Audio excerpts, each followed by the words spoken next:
Welcome to my humble abode, darlings. Come in out of the rain and get comfortable. I have a story to tell you, and I hope you enjoy. If you do, be sure to like, comment, and subscribe. Skeleton Lake, an episode in camp, by Algernon Blackwood. The utter loneliness of our moose camp on Skeleton Lake had impressed us from the beginning.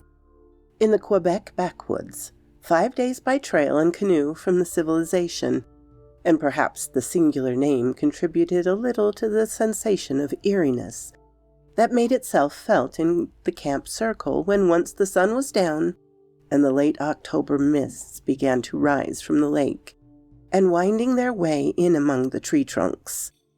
For in these regions, all names of the lakes and hills and islands have their origin in some actual event, taking either the name of a chief participant, such as Smith's Ridge, or claiming a place in the map by perpetuating some special feature of the journey or the scenery, such as Long Island, Deep Rapids, or Rainy Lake. All names thus have their meanings, and are usually pretty recently acquired, while all the majority are self-explanatory and suggest human and pioneer relations. Skeleton Lake, therefore, was a name full of suggestions, and though none of us knew the origin of the story of its birth, we were all conscious of a certain lugubrious atmosphere that haunted its shores and islands. And but for the evidence of recent moose tracks in its neighborhood, we should probably have pitched our tent elsewhere. For several hundred miles in any direction, we knew of only one other party of whites. They had journeyed up on the train with us, getting in at North Bay and hailing from Boston way. A common goal and object had served by the way of introduction, but the acquaintance had made little progress. This noisy, aggressive Yankee did not suit our fancy much as a possible neighbor, and it was only a slight intimacy between his chief guide, Jake the Swede, and one of our men that kept things going at all. They went into camp on Beaver Creek, 50 miles and more to the west of us. But that was 6 weeks ago, and seemed as many months, for days and nights pass slowly in these solitude, and the scale of time changes wonderfully. Our men always seem to know by instinct pretty well where them other fellas was movin'. But in the interval no one had come across their trail, or so as much as heard their rifle shots. Our little camp consisted of the professor, his wife, a splendid shot and keen woodswoman, and myself. We had a guide apiece, and hunted daily in pairs from before sunrise till dark. It was our last evening in the woods, and the professor was lying in my little wedge tent, discussing the dangers of hunting alone in couples in this way. The flap of the tent hung back and let in fragrant odors of cooking over an open wood fire. Everywhere there was bustle and preparation, and one canoe already lay packed with moose horns, her nose pointing southward. If an accident happened to one of them, he was saying, the survivor's story when he returned to camp would be entirely unsupported evidence, wouldn't it? Because you see, and he went on laying down the law after the manner of professors until I became so bored that my attention began to wander to pictures and memories of the scenes we were just about to leave. Garden Lake, with its 100 islands and rapids out of Round Pond, the countless vistas of forest, crimson and gold in the autumn sunshine, and the starlit night we had spent watching in cold, cramped positions for the wary moose on the lonely lake among the hills. The hum of the professor's voice in time grew more soothing. A nod or a grunt was all the reply he looked for. Fortunately, he loathed interruptions. I think I could have almost gone to sleep under his very nose. Perhaps I did sleep for a brief interval. But then it all came about so quickly, and the tragedy of it was so unexpected and painful, throwing our peaceful camp into momentary confusion, and now it all seemed to have happened with the uncanny swiftness of a dream. First, there was the abrupt ceasing of the droning voice, and then the running of the quick little steps over the pine needles and the confusion of men's voices. And the next instant the professor's wife was at the tent door, hatless, her face white, her hunting bloomers bagging at the wrong places, a rifle in her hands, and her words running into one another anyhow. "Quick, Harry! It's Rushton! I was asleep and it woke me! Something happened! You must deal with it!" In a second we were outside the tent with our rifles. "My God!" I heard the professor exclaim, as if he had first made the discovery. "It is Rushton!" I saw the guides helping, dragging a man out of a canoe. A brief space of deep silence followed, in which I heard only the waves from the canoe washing up on the sand, and then, immediately after, came the voice of a man, talking with amazing rapidity, and with the odd gaps between his words. It was Rushton telling his story, and the tones of his voice, now whispering, now almost shouting, mixed with sobs and solemn oaths, and frequent appeals to the deity, somehow or other struck the false note at the very start, and before any of us guessed or knew anything at all, something moved secretly between his words. A shadow veiled the stars, destroying the peace of our little camp, and touching us personally with an undefinable sense of horror and distrust. I can see that the group to this day, with all the details of a good photographer, standing halfway between the firelight and the darkness, a slight mist rising from the lake, and the frosty stars, and our men, in silence that was all sympathy, dragging Rushton across the rocks towards the campfire. Their moccasins crunched on the sand, and slipped several times on the stones beneath the weight of the limp, exhausted body, and I can still see every inch of the parred cedar branch he had used for a paddle on that lonely and dreadful journey. But what struck me most, as it struck us all, was the limp exhaustion of his body compared to the strength of his utterance and the tearing rush of his words. A vigorous, driving power was there at work, forcing out the tale, red-hot and throbbing, full of discrepancies and the strange contradictions. And the nature of this driving power I first began to appreciate when they had lifted him into the circle of firelight, and saw his face, gray under the tan, terror in the eyes, tears too, hair and beard awry, and listened to the wild stream of words pouring forth without ceasing.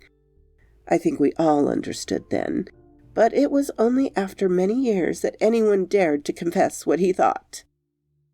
There was Matt Morris, my guide, Silver Fizz, whose real name was unknown, and who bore the title of his favorite drink, and huge Hank Milligan, all ears and kind intentions. And there was Rushton, pouring out his ready-made tale with ever-shifting eyes, turning from face to face, seeking confirmation of details none had witnessed but himself, and one other. Silver Fizz was the first to recover from the shock of the thing, and to realize, with the natural sense of chivalry, common to most genuine backwoodsmen, that the man was at a terrible disadvantage. At any rate, he was the first to start putting the matter to rights. "Never mind telling it just now," he said in a gruff voice, but with real gentleness. "Get a bite to eat first, and then let her go afterwards. Better to have a horn of whiskey, too. It ain't all packed up yet, I guess." "Couldn't eat or drink a thing," cried the other. "Good Lord, don't you see, man? I want to talk to someone first. I want to get it out of me, to someone who can answer. Answer! I've had nothing but trees to talk to for 3 whole days, and I can't carry it alone any longer. Those cursed silent trees! I've told them 1,000 times. Now just see here. It was this way when we started out from camp." He looked fearfully about him, and we realized he was useless to stop him. The story was bound to come, and come it did. Now, the story itself was nothing out of the way, such as tales are told by the dozen round any campfire, where a man who have knocked about in the woods are in all circle. It was the way he told it that made our flesh creep. He was near the truth all along, but he was skimming it, and the skimming took off the cream that might have saved his soul. Of course, he smothered it in words, odd words too, melodramatic, poetic, out-of-the-way words that just lie on the edge of frenzy. Of course, too, he kept asking us, each in turn, scanning our faces with those restless, frightened eyes of him. "What would you have done? What else could I do?" And, "Was it my fault?" But that was nothing, for he was no milk-and-water fellow who dealt with hints and suggestions. He told his story boldly, forcing his conclusions upon us, as if we had been so many wax cylinders of a phonograph that would repeat accurately what had been told to us. And these questions I have mentioned he used to emphasize any special point that he seemed to think required such emphasis. The fact was, however, the picture of what had actually happened was so vivid still in his own mind that it had reached ours by our process of telepathy, which he could not control or prevent.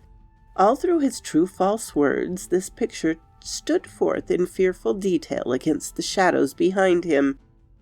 He could not veil, much less obliterate it. We knew, and I always thought, he knew that we knew. The story itself, as I have said, was sufficiently ordinary.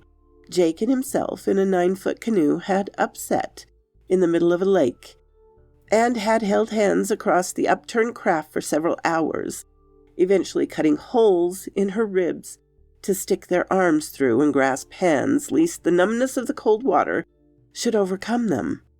They were miles from shore, and the wind was drifting them down upon a little island. But when they got within a few hundred yards of the island, they realized to their horror that they would, after all, drift past it. It was then that the quarrel began. Jake was for leaving the canoe and swimming. Rushton believed in waiting until they had passed the island and were sheltered from the wind.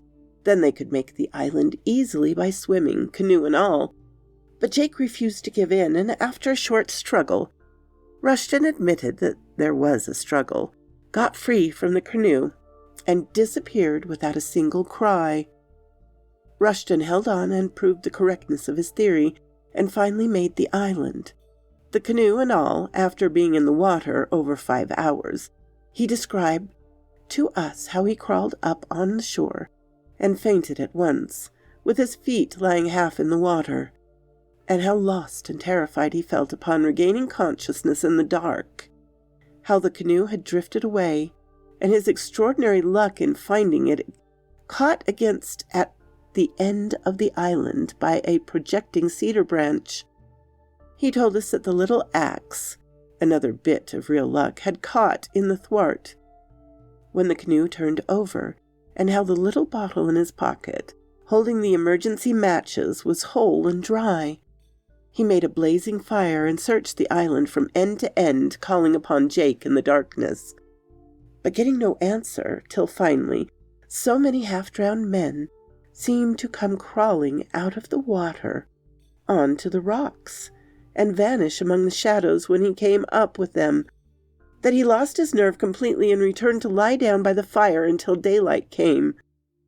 He then cut a bough to replace the lost paddle, and after one more useless search for his lost companion, he got into the canoe, fearing every moment would upset again, and crossed over to the mainland. He knew roughly the position of our camping place, and after paddling day and night, and making many weary portages without food or covering, he reached us 2 days later. This, more or less, was the story, and we, knowing wherefore he spoke, knew that every word was literally true, and at the same time went to the build-up of a hideous and prodigious lie. Once the recital was over, he collapsed, and Silver Fizz, after a general expression of sympathy from the rest of us, came again to the rescue. "Oh, but now, mister, you just got to eat and drink, whether you got a mind to or not." And Matt Morris, cook that night, soon had fried trout and bacon, and the wheat cakes and hot coffee passed round a rather silent and oppressed circle.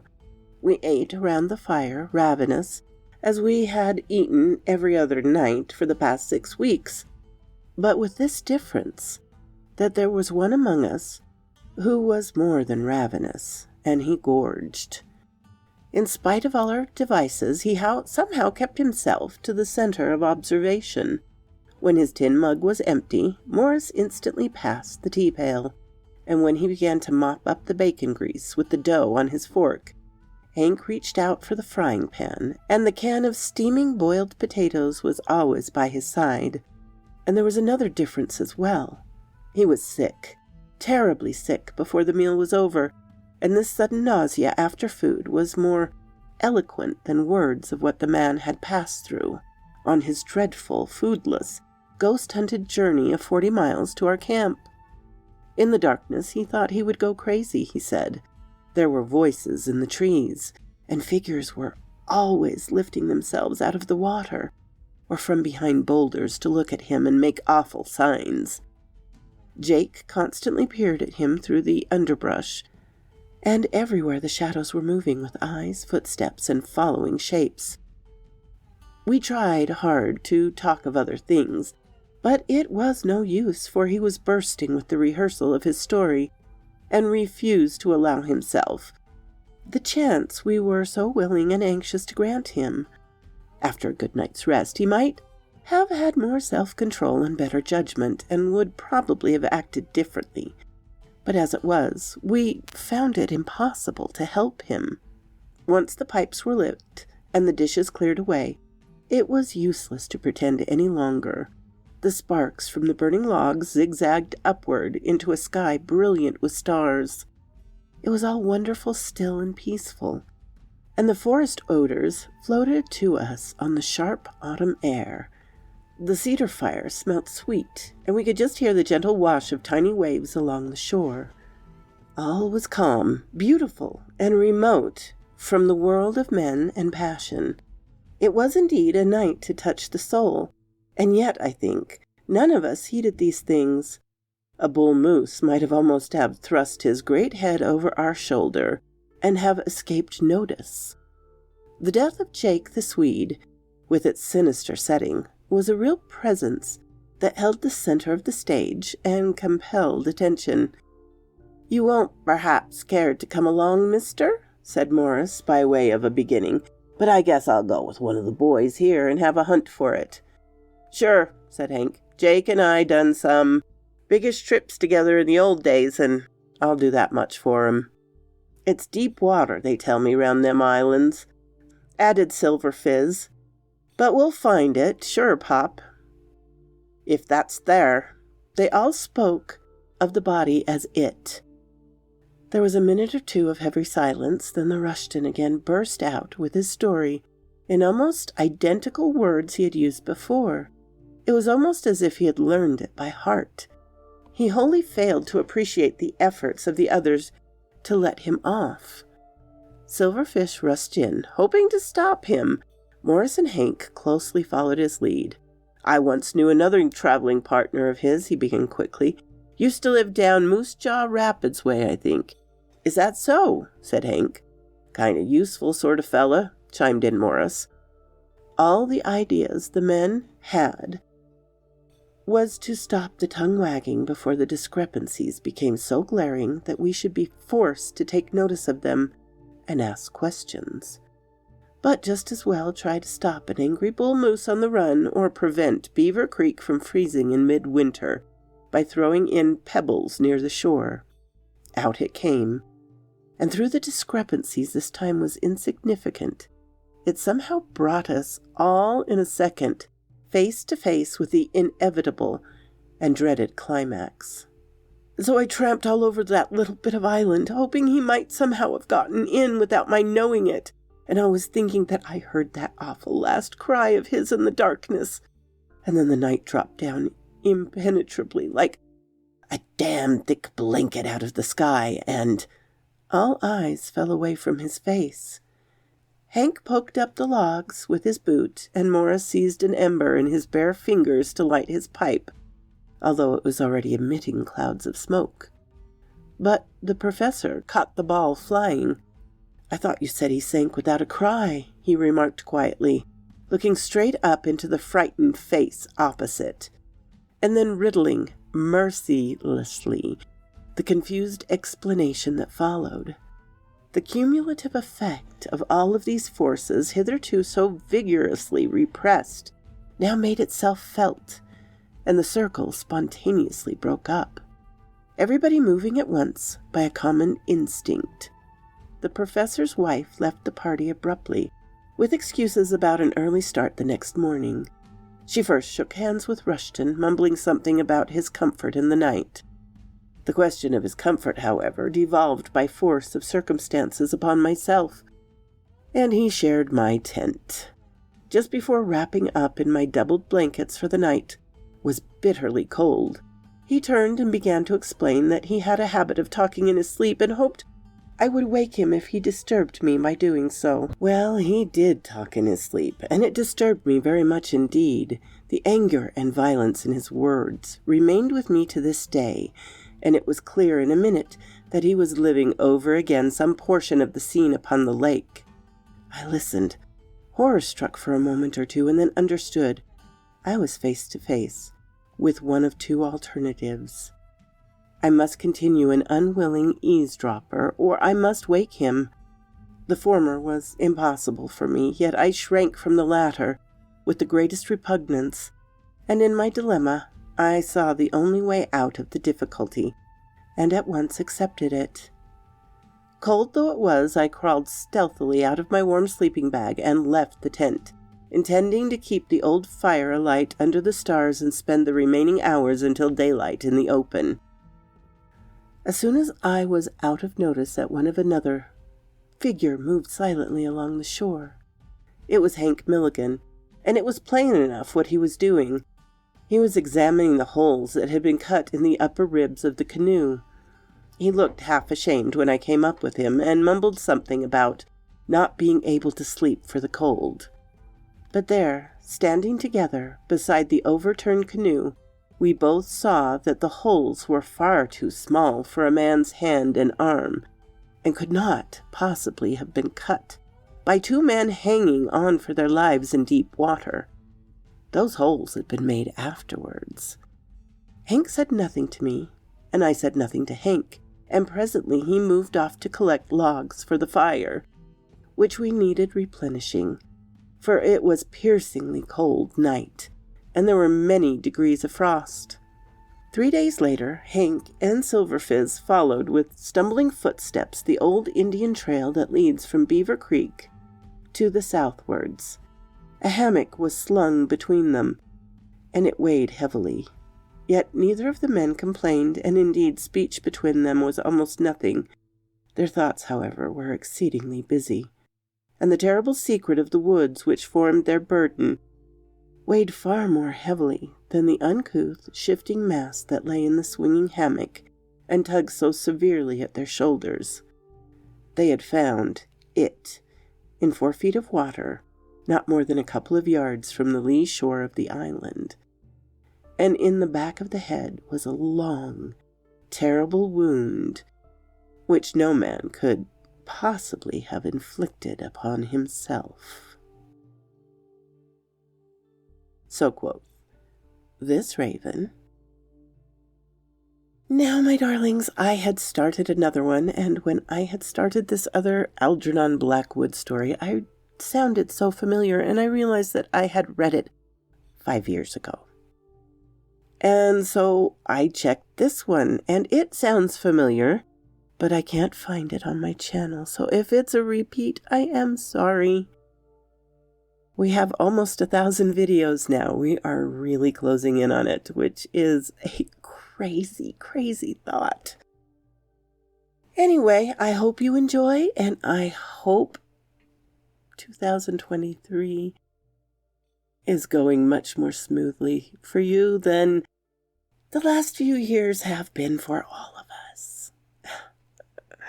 Have a lovely weekend, my darlings. Bye-bye.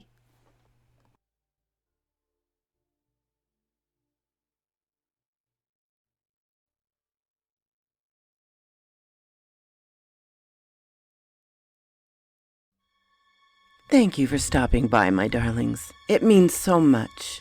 I so enjoy telling these stories for you. And here are some of my marvelous supporters. Please, if you haven't subscribed, consider doing so. If you give this video a like, it would help me out ever so much. Thank you, and have a lovely, lovely day.